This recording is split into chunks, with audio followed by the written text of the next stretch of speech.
Je suis Guillaume Martineau et dans ce tutoriel, on va aborder l'onglet Navigation. Je vous rappelle qu'il est essentiel d'être en mode avancé comme on l'a vu précédemment dans les tutoriels. L'onglet Navigation, donc toujours 2 fois sur la touche menu, je viens me déplacer dessus. Alors, la trace actuelle. Au niveau du réglage, j'apprécie fortement au niveau de l'apparence, moi, d'avoir un trait beaucoup plus fin, ce qui va me permettre de me situer au mieux lors de mes dérives. Au niveau de la couleur, je passe généralement sur du rouge ou sur du bleu.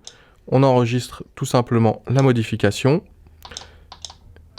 Et on voit bien qu'on a une trace très très fine, si je zoome à ce niveau-là, qui va me permettre de faire au mieux mes dérives sur les différents blocs de rochers. Donc on revient sur l'onglet Navigation.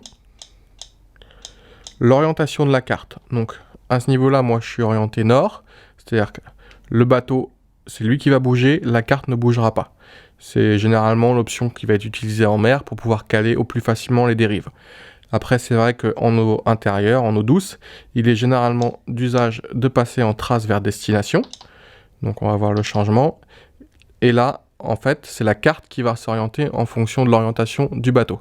Donc là, mon bateau avance vers le haut, ma carte est vers le haut. Si mon bateau avançait vers la droite, la carte se tournerait pour avancer avec le bateau.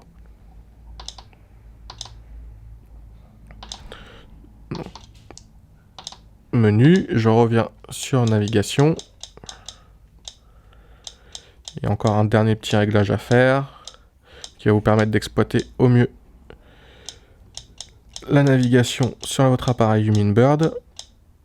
Donc l'indicateur nord, c'est juste un petit indicateur qu'on va rajouter ici qui va vous permettre de toujours savoir où est le nord sur votre carte et où vous vous situez par rapport au bateau. Et enfin, la ligne de projection, donc standard, c'est le petit flèche que vous avez ici.